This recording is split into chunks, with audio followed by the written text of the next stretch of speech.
Well, good afternoon, and we are in the Gospel of Sri Ramakrishna on the chapter, the Durga Puja Festival, on page 572. And I'll read one little paragraph, I think, that you read last week, and then I'll start with the new things. It's good to see you all. No one else is here. This is the Master speaking to Narendra. No one else is here, and you are my own people. Let me tell you something. I have come to the final realization that God is the whole, and I am a part of him. That God is the Master, and I am his servant. Furthermore, I think every now and then that he is I, and I am he. The devotees listen to these words in deep silence. Bhavanat humbly. I feel disturbed if I have a misunderstanding with someone. I feel that in that case, I'm not able to love all. Master, try at the outset to talk to him and establish a friendly relationship with him. If you fail in spite of your efforts, then don't give it another thought. Take refuge in God. Meditate on him. There is no use in giving up God and feeling depressed from thinking about others. Bhavanat. Great souls such as Christ and Chaitanya have admonished us to love all beings. Master, love you must, because God dwells in all beings, but salute a wicked person from a distance. You speak of Chaitanya? He also used to restrain his spiritual feeling in the presence of unsympathetic people. At Srivasa's house, he put Srivasa's mother-in-law out of the room, dragging her out by the hair. Bhavanat. It was not he, but others who did it. Master, could the others have done it without his approval? What can be done?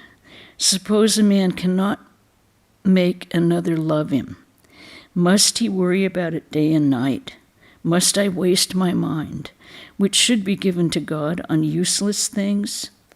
I say, O Mother, I don't want Narendra, Bhavanat, Rakhal, or anybody. I seek thee alone. What shall I do with man? When the blissful mother comes to my house, how much of the Chandi I shall hear, how many monks will come here, and how many yogis with matted locks. When I attain God, I shall attain everything. I renounce gold and silver, saying, Rupee is clay, and clay is rupee. Gold is clay, and clay is gold. With these words I threw gold, silver, and clay into the Ganga. Then I was afraid at the thought that Mother Lakshmi might be angry with me because I had treated her wealth with such contempt. She might even stop my meals. So I prayed to the Divine Mother, O Mother, I want thee and nothing else. I knew that by realizing her, I should get everything. Bhavanat smiling. This is the shrewd calculation of a businessman. Master smiling. Yes, that is so. Once the Lord was pleased with a certain devotee. He appeared before him and said, I'm very much pleased with your austerities. Ask a boon of me. The devotee said, O Lord, if you are gracious enough to give me a boon, then please grant that I may eat from gold plates with my grandchildren. One boon covered many things, wealth, children, and grandchildren. All laughed. Hazra was sitting on the veranda. Master, do you know what Hazra wants? He wants money. His family is in distress. He has debts. He thinks that God will give him money because he devotes himself to japa and meditation. A devotee. Can't God fulfill a devotee's desire? Master, if it is his sweet will. But God doesn't take entire responsibility for a devotee unless the devotee is completely intoxicated with ecstatic love for him. At a feast, it is only a child whom he takes by the hand and seats at his place. Who does that with older people? Not until a man thinks so much of God that he cannot look after himself does God take on his responsibilities. Hazrat doesn't inquire about his family. His son said to Ramlal, "Please ask Father to come home. We shall not ask anything of him." These words almost brought tears to my eyes. Hazrat's mother said to Ramlal, "Please ask Pratap," which is another name, Hazrat's other name, "to come home just once. Also ask your uncle, Ramakrishna, to request him to come home." I told him about it, but he didn't listen to me. Is a mother to be trifled with? Before becoming a sannyasi, Chaitanya Dev worked hard to persuade his mother to let him renounce home. Mother Sachi said that she would kill Keshav Bharati, who was the guru who initiated Chaitanya. Chaitanya Dev did his utmost to persuade her. He said, "Mother, I shall not renounce home if you won't let me. But if you compel me to lead a householder's life, I shall die.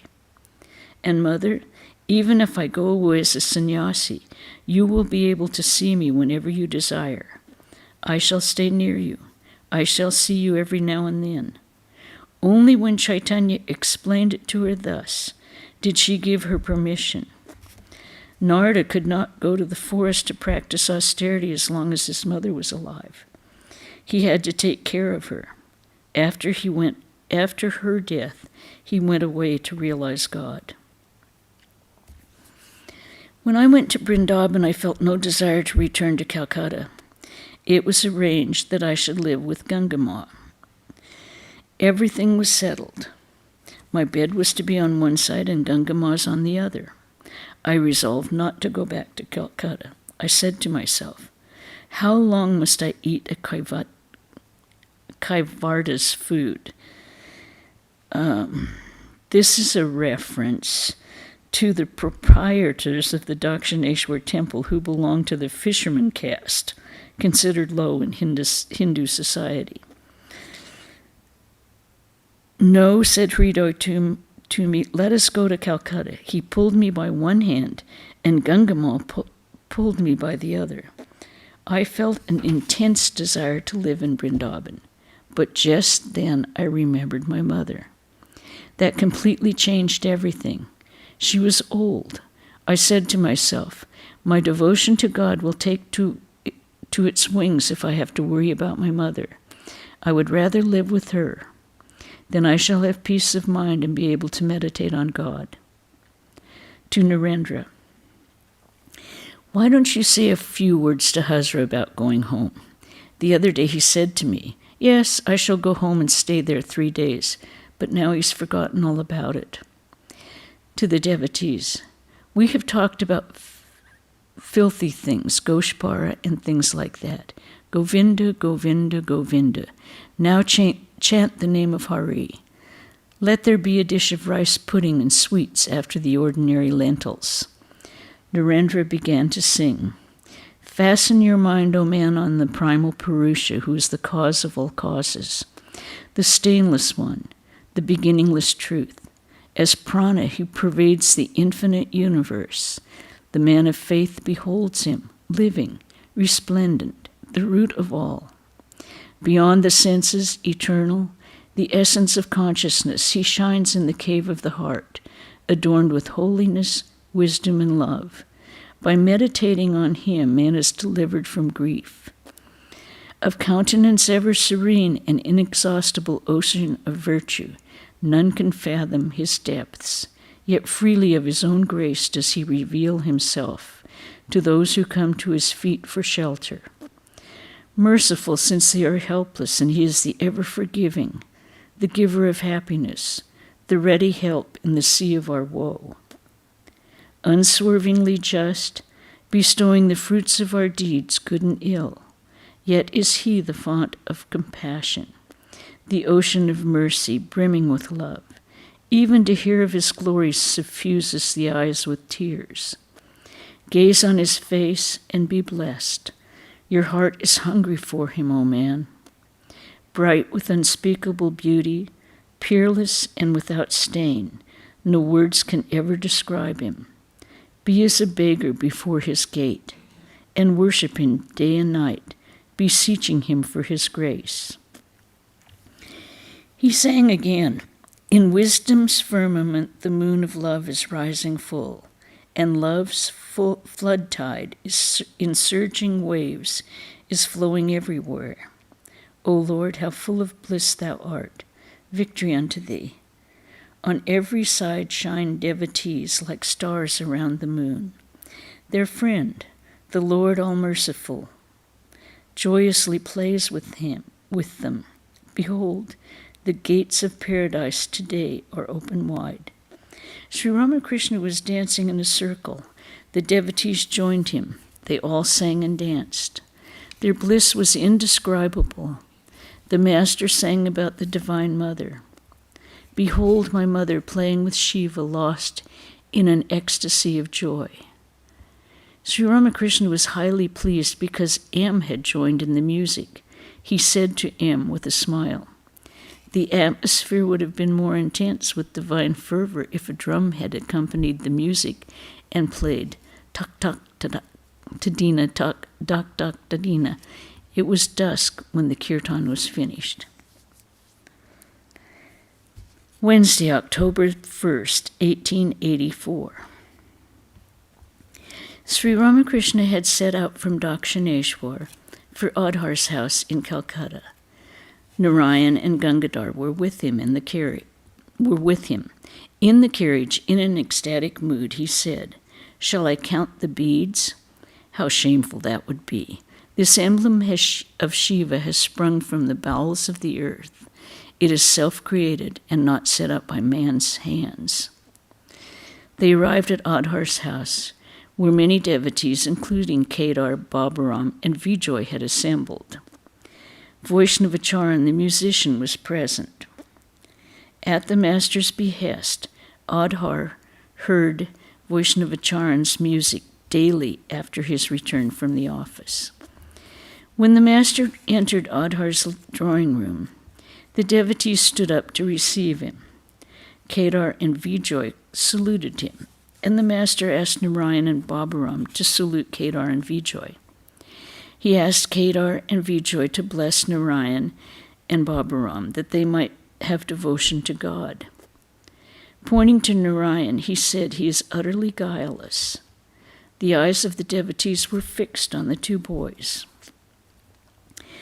Master, to Kedar and the other devotees, "It is good that I have met you all here. Otherwise, perhaps you would have come to the Kali temple to see me. Through the will of God, however, we have met here." Kedar with folded hands, "The will of God. It is all your will." Sri Ramakrishna smiled. Vaishnavacharan began a kirtan about Radha and Krishna. When the music was nearing its end, with the union of Radha and Krishna, the Master began to dance with ecstatic fervor. The devotees danced and sang around him. After the music, they all sat down. The Master said to Vijay, referring to Vaishnavacharan, "He sings very well." He asked the musician to sing the song about Sri Chaitanya, beginning with the line, "The beautiful Gauranga, the youthful dancer, fair as molten gold." When the song was over, the Master asked Vijay, "How did you like it?" Vijay, "Wonderful." The Master also sang a song about Sri Chaitanya, joining him. Then Vaishnavacharan sang another song, "O my flute, sing Hari's name. You cannot know the highest truth without Lord Hari's grace. His name removes our bitter grief. Repeat the name of Hari then. Repeat Sri Krishna's holy name. If he bestows his grace on me, no longer shall I be afraid of this unfriendly world. Sing then Lord Hari's name, my flute. Our only treasure is his name." Govinda says, "Bless my days. Behold, my days are passing by in vain in the world's deep and shoreless sea. Oh, let me not be drowned." Vaishnavacharan sang again, this time about Mother Durga. O tongue, always repeat the name of Mother Durga. Who but your Mother Durga will save you in distress? The master and the musician sang again and again the following lines from the song. The moving and the unmoving, the gross and the subtle, art thou. Creation and preservation art thou. And the last dissolution, thou art the primal root of its manifold universe. The mother of the three worlds, their only savior art thou. Thou art the Shakti of all, and thou thine own Shakti too. Kedar and several devotees stood up. They were about to return home. Kedar saluted the master and bade him goodbye. Master, should you go away without bidding Adhar goodbye? Wouldn't that be an act of discourtesy? Kedar, when God is pleased, the world is pleased. You are staying, so in a sense we are all staying. I'm not feeling well. Besides, I'm a little nervous about my social conventions. There's a footnote here. Adhar belonged to a lower caste. Kedar, a Brahmin, could not dine with him or eat at his home. Once before, I had trouble with our community. Vijay, pointing to the master, should we go away and leave him here? Just then, Adhar came in to take the master to the dining room, for the meal was ready. Sri Ramakrishna stood up and said, addressing Kedar and Vijay, come with me. They followed him and partook of the dinner together with the other devotees. After dinner, they all returned to the drawing room, where the devotees sat around the master. Kedar said to him with folded hands, please forgive me for hesitating to eat here. Perhaps the thought had come to his mind that he should not have hesitated, since the master himself had no scruples about eating at Adhar's house. Kedar worked at Dhaka. Many devotees brought flowers, offerings of sweets and other food for him. Referring to this, Kedar said to the master, people want to give me food. What should I do? Lord, what is your command in this matter? Master, one can eat food even from an untouchable if the untouchable is a devotee of God. After spending 7 years in a God-intoxicated state at Dakshineshwar, I visited Kamarpukur. Oh, what a state of mind I was in at that time. Even a prostitute fed me with her own hands, but I cannot allow that now. Kedar was about to take his leave. Kedar, in a low voice, Lord, please transmit power to me. Many people have come to me. What do I know? Master, everything will be all right. One gets along well if one is sincerely devoted to God. Yogendra, the editor of a Bengali paper, the Bangavasi, entered the room. The conversation turned to the personal God and God without form. Master, God has form again. He is formless. How many aspects he has. We cannot comprehend him. Why should we say that God is formless only? Yogendra, that is the one amazing thing about the Brahma Samaj. There, even a boy 12 years old sees God as formless.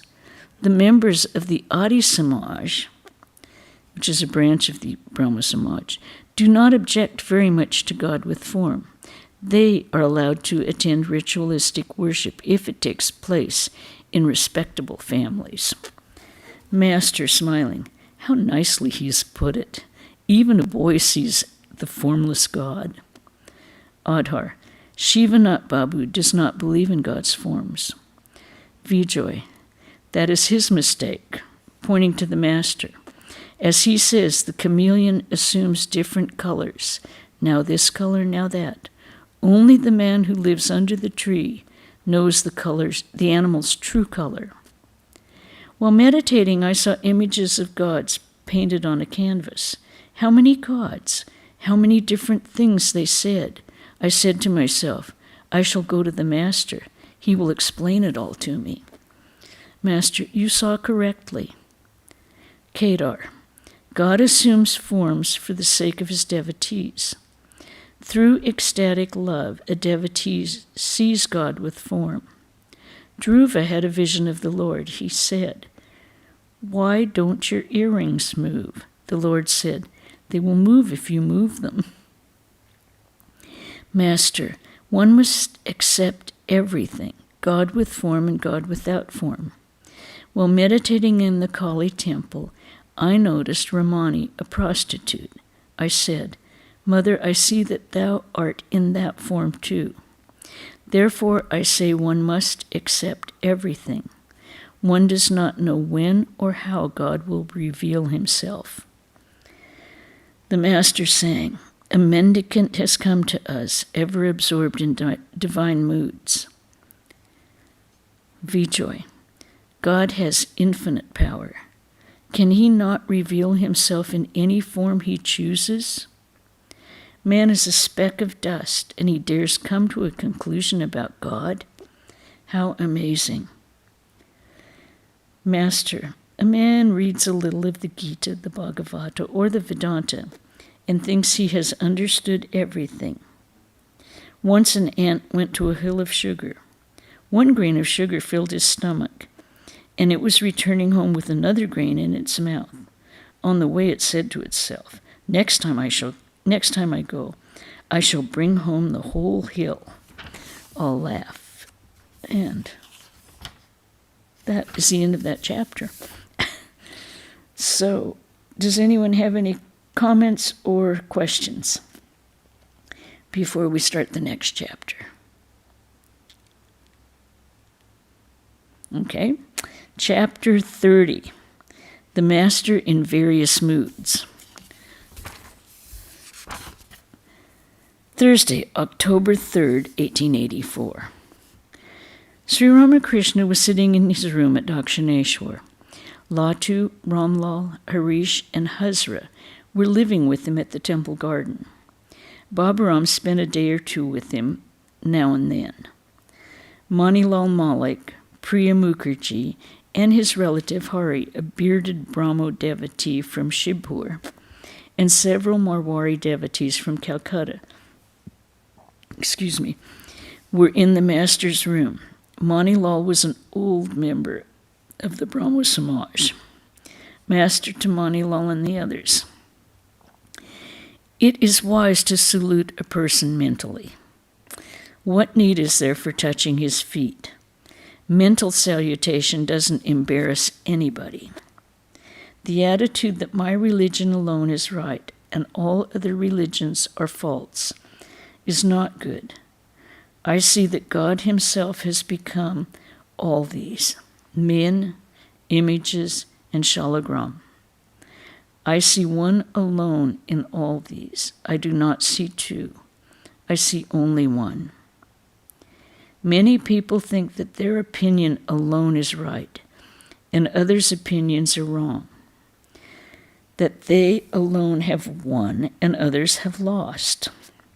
But a person who has gone forward may be detained by some slight obstacle, and someone who has been lagging behind may then steal a march on him. In the game of Golakdam,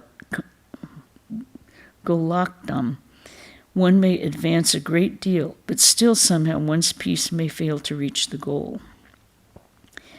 Triumph or defeat is in the hands of God. We cannot understand his ways. You must have noticed that the green coconut remains high on the tree, and is exposed to the sun, but still its milk is cool. On the other hand, the panipal remains in the water, and when eaten, it heats the body. There's a footnote on the panipal, a kind of aquatic fruit. Okay.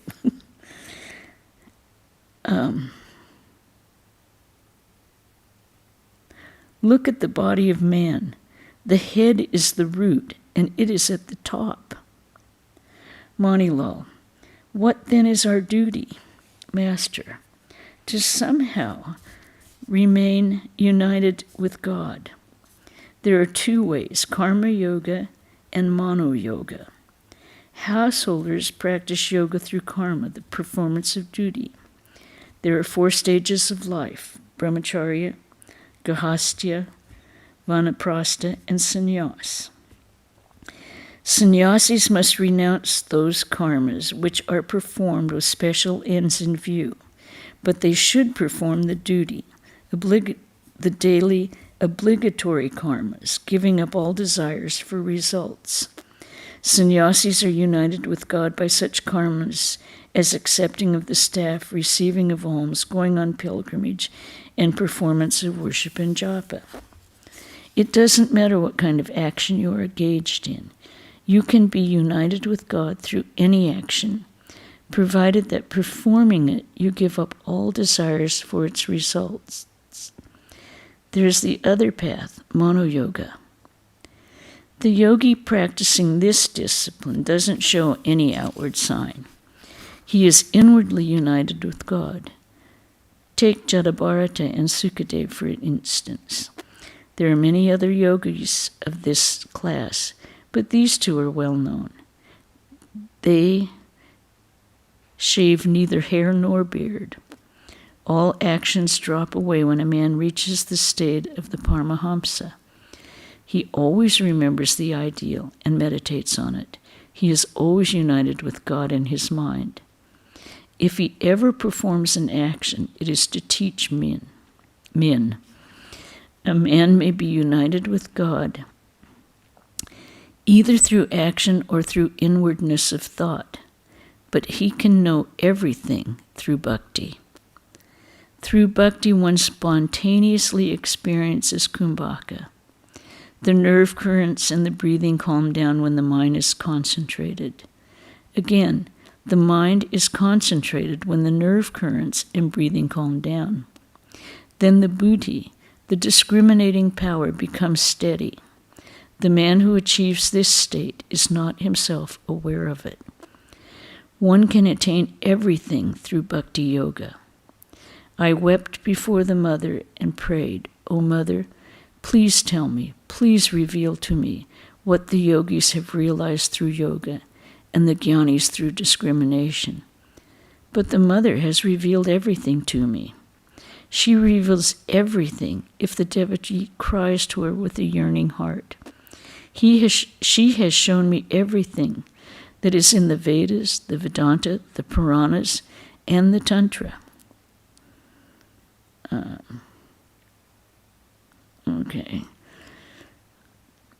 Manilal.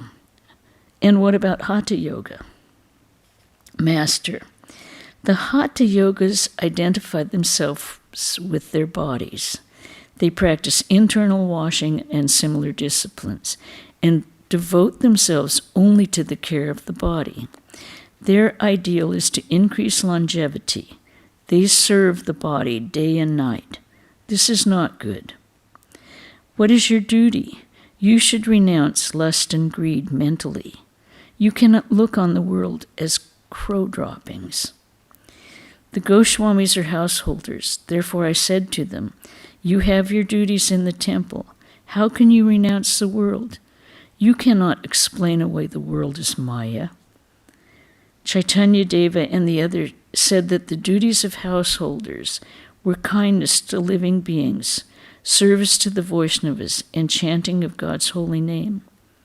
Keshav Sen once said to me, "Now he asks us to hold to both God and the world, but one day he will sting us.